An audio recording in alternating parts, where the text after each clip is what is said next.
your views matter.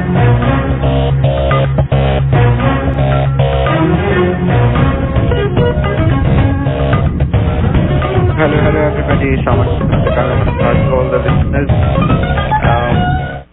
Hello, Michael. This is Shah Pirali for the Shah Pirali Law Show. I hope everybody is doing well. And today we are May 23rd, 2019, and we are live. And if you want to call, we will be taking calls in a few minutes. 510-657-1170. 510-657-1170. And before I start, this is again Attorney Shah Pirali from the Shah Pirali Law Group.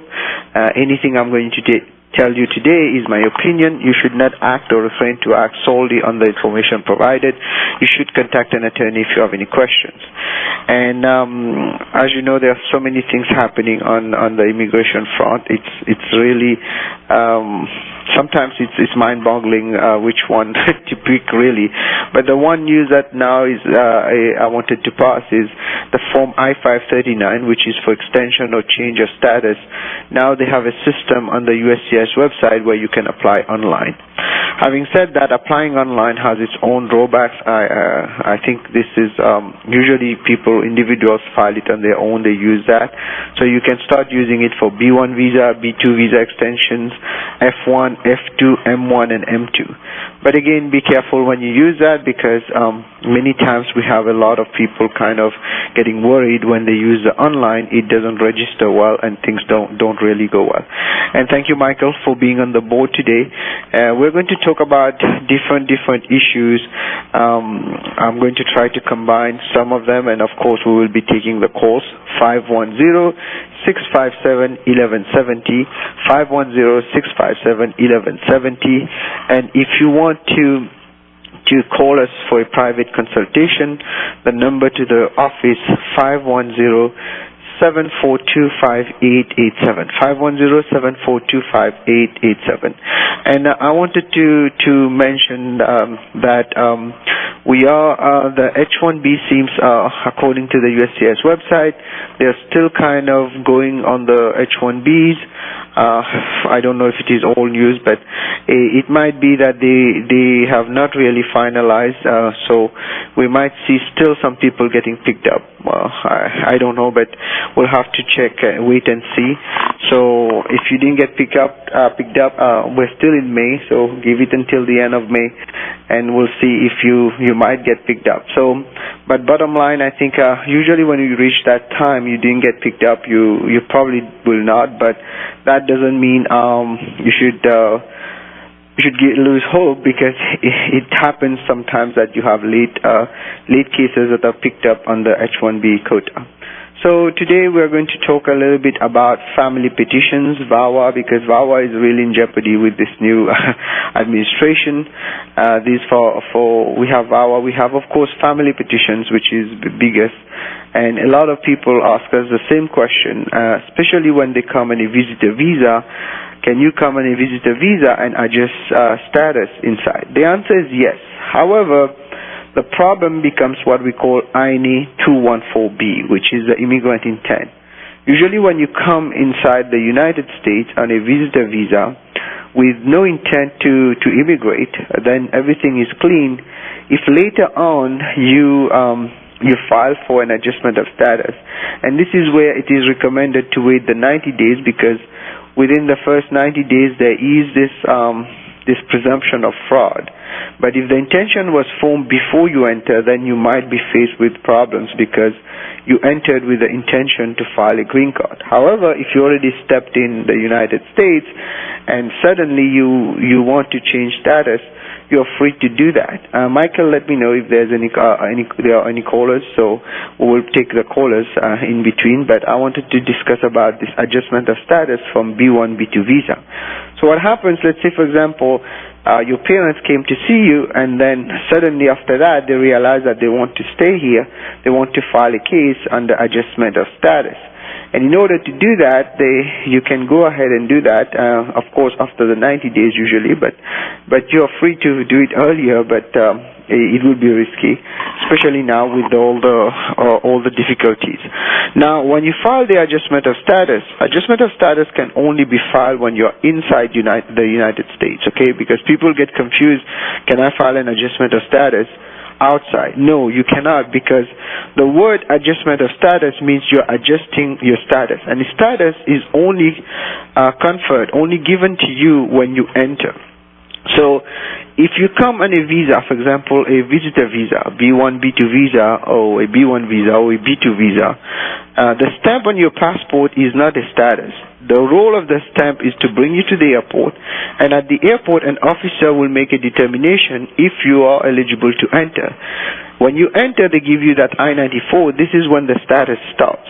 And every time you leave, that status gets cut off. So status doesn't stay. A lot of people get confused. Okay, I have an I-94 from that date. It gets renewed sometimes especially if you travel outside to Mexico, Canada within 30 days, but that's a different issue. But usually status stops when you leave the country, and every time you come back, a new status is given to you, and that's the I-94. And just as a footnote here, whenever you enter, make sure you go online and check your status, because oftentimes there are mistakes there. People think they got 6 months or they get 1 year or things like that, and at the end of the day when they go check online they see only 2 months or things like that. So you need to make sure you go on the travel the CBP website and get exactly what is your status, because the status is what's going to control your stay inside the United States. For example, you have an H-1B, same rule. The H-1B, you have a stamp on your passport, it might be 3 years, but the status when you enter is what's going to control. So if you enter, they give you only 6 months. That means only that 6 months. After that 6 months, you have to extend it. And this problem happens a lot when your passport is expiring. I think we have one caller, right? Michael, let me take the call. And this is Shapra, you're live on air. Hi, I have a question. Hi. Hello, yes, I have a go question. Ahead. Yes, can you hear me? Yes, I can hear you, yes. Okay, go ahead, Adi. What can I do for you? Okay. This is the astrology, right? No. This is a immigration law show. No, oh, I think okay. I'm sorry. Okay. No, thank you. Well, that would be great if I could predict the future, but I can't, unfortunately. So let me continue kind of on this to that effect. So basically what we are talking about here is an adjustment of status. What happens is if you enter on a specific if you enter on a specific visa, for example, when you enter, they give you what we call the status. And that status, you can change it, you can adjust it, you can, things like that. Depends, of course, what status you're getting. It is important that people understand that when they enter, for example, on a B1, B2, or an F1 visa, those two are both what we call non-dual intent visas. What a non-dual intent visa does, it basically kind of puts you in a situation where basically you're not supposed to really have an intent to change it to something else. Although it is allowed to do that, but the intent at the time of entry cannot be there. Now the question everybody asks, how do they know my intent? But, well, it's your behavior. If you already prepared all your paperwork, you prepared everything, for example, let's say you're already bringing your birth certificate, all your documents to do an adjustment of status or a change of status, and then that is at the airport, they know that, and then you enter, of course, then the intent can insinuate that you have the intent. So you need to be very careful, because the rule works this way. If the intent is formed after you enter, you're kind of okay. But if the intent is formed before you enter, it can be considered as fraud if you do an adjustment of status or a change of status. So be very careful on that, and there's a fine line there, unfortunately. And most of the time, most people are okay, but lately we have been seeing a lot of cases where they basically everything is proper, adjustment of status, they are eligible for it through marriage or through parents' petition, etc. But when it comes to the B1, B2 they entered on, which is the visitor visa, they end up by having problems because they say they violated that visa. So it's very, very important that you understand the concept of adjustment of status and also the concept of INA 214B, which is the immigrant intent. So it is very, very it can become a serious problem if you don't take care of it. So if you have any calls, the number, if you want to call, of course, to the studio line today is 510-657-1170. 510-657-1170, and you can call on anything when it comes to immigration, H-1B, I-140s, green card, labor certification, you name it. I'll be glad to answer if I can.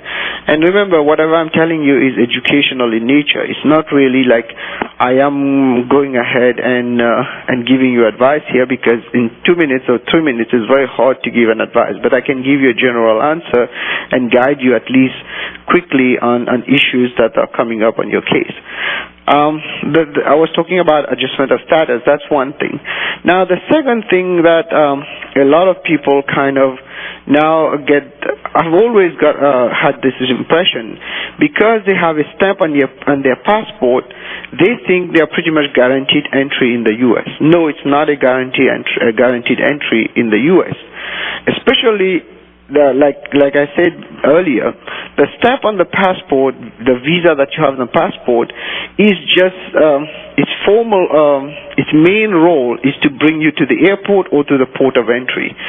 At this point, the CBP officer determines if they want to let you in or not, and that is something that is sometimes a gamble, because the problem becomes more complicated if at the airport they return you basically based on an expedited removal. What an expedited removal is basically a deportation from the airport, and that carries a 5-year bar. That means if you were sent back based at the airport, from the airport, and they put that on your passport or on your record, you will have a problem to come back for 5 years unless you get a waiver. And the waiver is usually a 212 waiver, and it's kind of hard to get those waivers, by the way.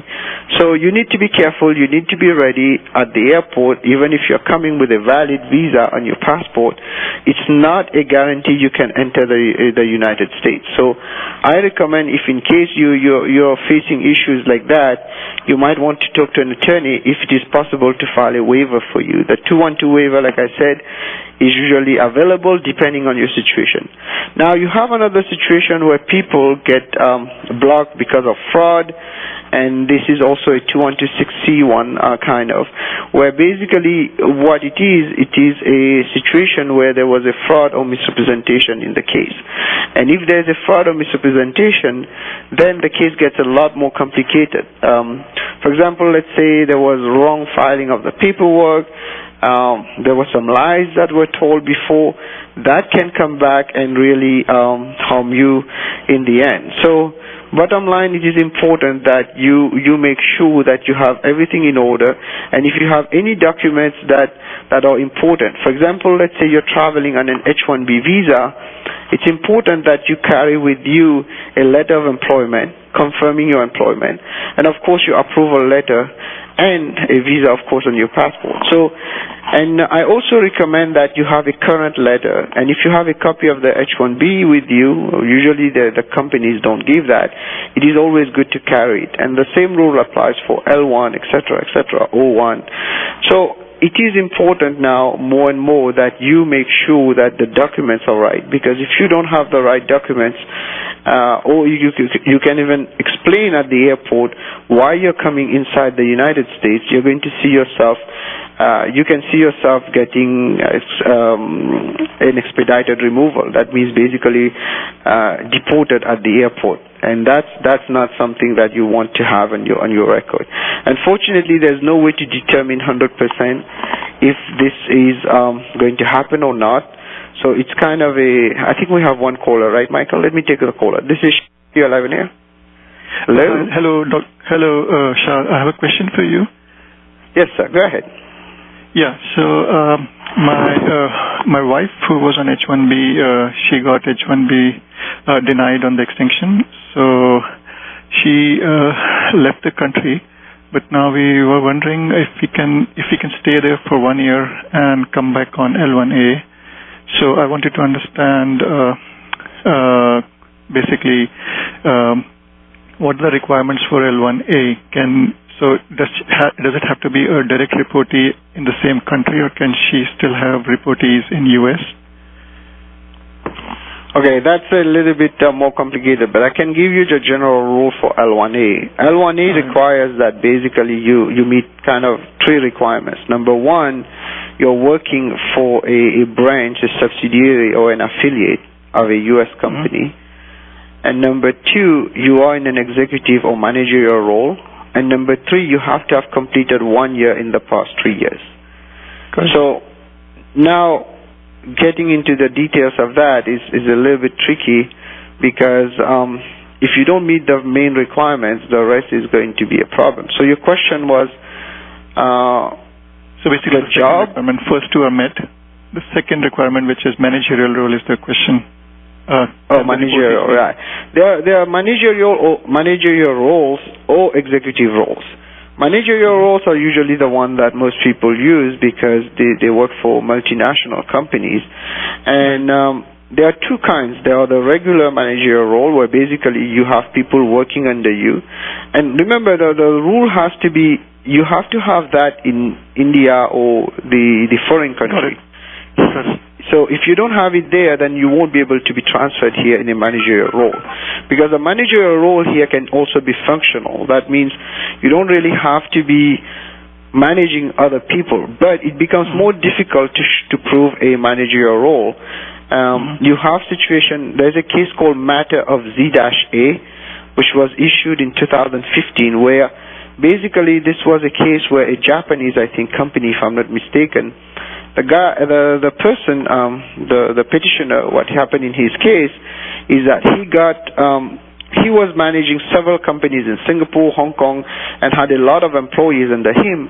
But when he came to the U.S., there were barely anybody working under him, and they denied the L1A. The court came back and said, no, should not be denied, because now with new technology, people don't really have to be having a lot of people working under them. However, they have to prove under totality of circumstances that this person is actually in a managerial role. So managerial role is very subjective sometimes, depending on the type of company you are working with. But the typical one is where you have basically people of high caliber working under you, and you have the right to hire and fire them. And it's a case-by-case basis. If you want, we can do more details on that. Give me a call at the office. But that's the general rule, how it works. Yeah, just a quick specific question. So the reportees need not be at the same location. They can be at different locations, including US. Yes and no. It all depends on how the whole company is set up, right? If the company has a setup where the manager can be overseeing other people on other branch, it might work. Like I said, it's a totality of circumstances. But if it is completely like she doesn't have any control and she's very far, she cannot hire and fire them, she cannot supervise them, she cannot monitor them, it's going to be hard to prove for on the L1A. Although it is possible, it's difficult. I see. Thank you very much. So the whole thing is a totality of circumstances. So you have to look at the whole nature of that business. If the business is a multinational, have branches all over the world, and she's managing those people, yes, you can make an argument. But if in the place where she's sitting, there's no real presence there, it will become a negative point on the L1A. So it's all like packaging it together and explaining the totality of circumstances. Okay? Right. Okay. Thank you very much. Okay. Good luck to you. Help 510-742-5887. Do you have another caller, Michael? This is Shaparari. You're live on air. Hello? Hello? Okay, I thought we had one caller. So, yeah, this is a good question. We do a lot of L1As and EB1Cs, etc. So if you need help, give us a call, 510-742-5887, 510-742-5887, and the number to the studio today, we are live, it's May 23rd, 2019, and the number to the studio, 510-657-1170. 510-657-1170. So it's not going to be that difficult usually to get those cases. So today I'm not going to be too long, but I'll have Amit probably in the next 5-10 minutes. So I just wanted to kind of go over things. Right now we are in very different times, right? So things that worked a few years ago are not working. Not even few years, 6 months ago are not working always. However, having said that, we're still getting a lot of approvals. Of course, there are a few denials. Some of the denials don't make sense, but we have to deal with them. So I highly recommend that you talk to an attorney if you need help on any of those cases. And also we help people on debt settlement. It's an important it's an important factor in our law firm where people are basically leaving or they have some kind of difficulties or hardship. We can help you get out of your debts, like credit cards, second mortgage sometimes if the house is underwater, or even if you have a lawsuit against you. And you can check the blog yourdebtsettlementattorney.com, yourdebtsettlementattorney.com, or call our office 510-742-5887. What we do, we negotiate those debts and bring it to the lowest point and then try to pay them, and you get out of the debt. And it's still sometimes better than filing a bankruptcy. So just as a footnote here, and Michael will continue a little bit, another 5 minutes. We'll talk a little bit about what's going on the immigration, and then I'll have Amit take over in a few minutes because I think we have a couple of callers. Let me take the callers. Chopra, you're live in here. Yeah, hi, Shah. Good morning, and thanks for taking my call. Good morning, sir. I have a question. My son, he is on H4 and doing a study in college here, and maybe after a year I will be converting him to F1. So can we convert him to F1 being here itself, means change of the status from H4 to F1? Yes, but be very careful when you do it. When you do that, he has to maintain status until the F1 gets approved within 30 days. So that means the F1 right now is taking almost 11 months to get completed. So he has to maintain his status, maybe H4 or a pending B1, B2, while the F1 is being applied. It's a very, very important rule. So in this case, you need to kind of file things in parallel so that he doesn't lose some kind of legal, not status, but legal situation, and then you can merge to the F1. But it is possible. It's done all the time. The fastest way, if it doesn't work, is to leave and come back, but of course there are risks in doing that. But to answer your question in short, yes, it is possible, but you have to file something in parallel so that some kind of legal situation is maintained for him until the F1 gets approved. Okay. Thank you. Okay? You're welcome. Let me take another caller, Michael. This is Shapra. You're live in here. Hello? Hey, Shah, this is Amit. Hey, Amit, how are you? Amit, I'm going to start early today. Let me just kind of close quickly, and then you can talk a little bit about debt settlement and real estate. So, ladies and gentlemen, today we're not going to go too long. I have few things to finish, so we're just going to close today talking quickly about the situation of change of status, and of course, if you need help on any of the immigration, we're doing a lot of EB1. By the way, you have heard us with Sharif last time. EB1A, we're getting a very, very good response on this. Give us a call if you might qualify. You might not even know it. If you are outstanding in some kind of area, we might be able to use that. 510-742-5887, and anything I told you today is my opinion. You should not act or refrain to act solely on the information provided. You should contact an attorney if you have any questions. Amit, are you there? Yes, Shah, I'm here. Okay, Amit. So I'll let you continue. You can talk a little bit in Punjabi about debt settlement, etc., and then I'll let you finish the show. Thank you, Michael. Thank you, Amit. We'll be back next week. Yeah. Thank you, Shah. Thank you.